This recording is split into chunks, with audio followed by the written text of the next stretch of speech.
Hello, everyone, and welcome to Faces of JAF. Today, I'm excited to welcome Liz Stott from Empower Retirement. Well, first of all, thank you for having me. It's an honor to not only meet you, but to be part of such a critical and I think important organization in our community. Liz, do me a favor and tell our audience a little bit about Empower Retirement and what the organization does. Sure. Empower Retirement is the second largest retirement provider in the nation.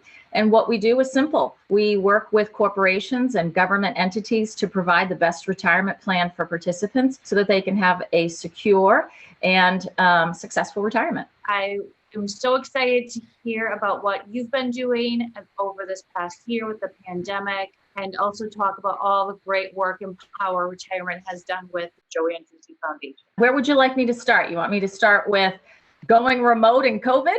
Yeah, exactly. Well, and I think, Empower Retirement is such a large organization, right? I know you're local to Boston, but talk about how that's been for you, going remote and having access to your teams and camaraderie and all of those things.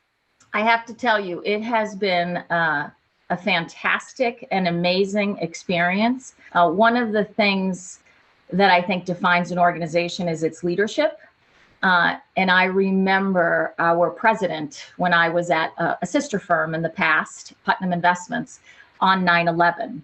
And I will never forget the voicemail that he sent to all of us, grounding us, focusing us. And I have to say, the leadership that I have felt from Ed Murphy, our president and CEO, has been second to none. He was right there with everything that was happening, not only with COVID, but I think culturally, things that I think our country is facing that we thought maybe was part of our history, but it isn't completely part of our history.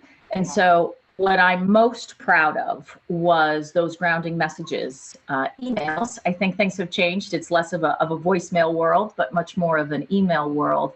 And I personally felt like I was fortunate to be part of not a corporation, but a fantastic family that had great values. And we, unbelievably so, moved to be 99% remote in a very short amount of time. And that's no small feat for 5,000, 6,000 employees. And it was seamless. We had very large launches in the first quarter of the year, right when COVID hit. And I have to say, we were enabled to be remote. And I was just giving a review yesterday, and we talked about, we didn't miss a beat. We hit all our milestones. We hit the timetables. We used to be in what we call the war room before a launch. What's missing and what didn't we figure out? And we did it. We were on the phone, I have to tell you, Jen, looking at a computer for 6 hours a day, simulating that war room. And we had a lot of laughs, and people got a little edgy after all those hours, but we still executed, and we still had the same camaraderie. And I think that foundationally, the reason why we were all able to execute is because it started at the top with the leadership saying, we believe in you, we can do this, we're going to do it together. And everybody felt ownership. And, the culture of the firm and the culture, I think, of what you do is how people embrace and embody it. I think it's so true. Culture, and every day I felt like I emotionally felt differently, right? It was like, this is happening. Today is the pandemic. Tomorrow is still the pandemic, but you turn the TV on and there's a heck of a lot more going on, right? So it's like, yes, to have that culture of we are in it together. It is we, it is not I, I think yes, that must be so big, for you in such a large company. Empower Retirement just made a very large acquisition as well. And that was happening from home. So yes, I can't even imagine what it was like to start working on that Mass Mutual acquisition while at home, remote. To your point, war room, I can't even imagine. If you really take a step back, successful organizations are about adaptability. And I don't think historically we've ever seen corporations have to adapt at such incredible levels. But that really is what successful organizations do. They adapt, right? And I think we personally experienced unbelievable adaptability and just, doing what the right thing was. Some of us we're just people. We're just people with issues. You know, I have folks on my team with elderly parents that were terrified. But not only did we do our jobs, but we live what we tell our customers is our mission, and that is to help you have a financial secure life by having good values and living your values. Do the right thing.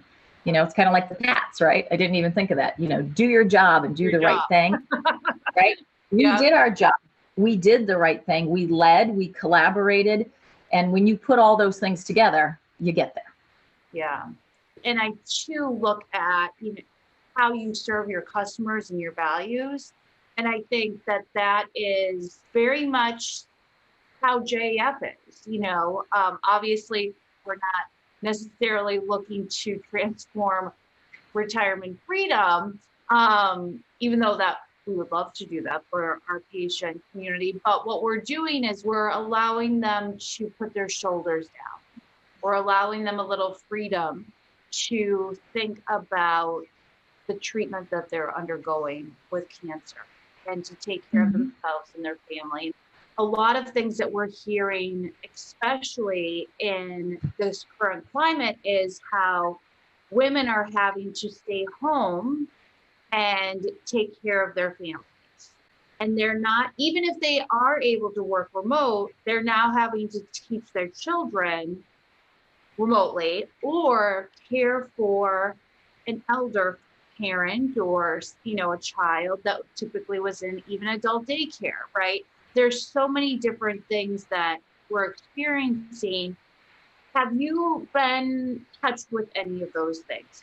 Or has your team, where you've had to see a female leader, a co-worker that has had to take some time to take care of their family because they couldn't be 100% present for both? Yeah, I have 3 lovely children, and our oldest daughter, Emily, was born with a congenital disorder, not cancer, but certainly a lifelong sentence. It doesn't matter whether it's cancer or a different medical issue. I think that we can all relate to each other when we have these experiences. I can say that during COVID, life goes on, right? So COVID doesn't make your medical challenges go away, or anything else go away for that matter. It just layers onto it. And Emily has had periods where her condition will exacerbate. And unfortunately, her biggest challenge happened during COVID. Over 5 months during COVID, from mid-June through November 18th was her last discharge from the hospital.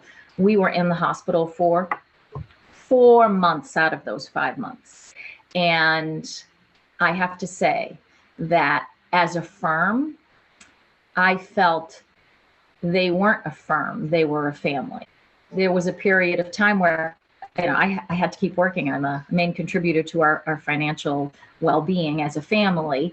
And there was a period for a couple of weeks, 2-3 weeks, where I was just in the hospital with specialists in Boston and trying to figure out what was happening. And so I had to dedicate all of my attention. I'm a marketing person. I'm a business person. I am not medical. But when you get there, you start doing research, you do everything you can, and you partner and you become part of that medical team. And I needed to be there. And my boss's boss reached out and said, "You do what you need to do. We will be here when you're ready." And he said, "Your mind during these times will play tricks on you. Don't let it. We're here for you." And that was one example of them reaching out in many different ways. Friends, people sending meals. So I was fortunate that I had that, and my financial well-being with my family was never impacted. But I have to believe that there are people out there that if it were not for what you do, they wouldn't have the benefit of focus on their family because they have to. And you still got to pay the mortgage, and you still have to pay the electric bill and all those other things. So yes, I can relate to everything you're talking about. My heart goes to you. And I thank you for sharing that story, because it is an example of you have to work, you have to continue. You are a financial provider. And so many of the patients that we assist, if they are the breadwinner or the, the 50% of the financial contributor, they feel that they have to keep going. And as a patient, that's really challenging. And as a mother or a father, similarly, that is challenging. You are a leader for what you do for the community. JAF has been a proud recipient of that for 5 years.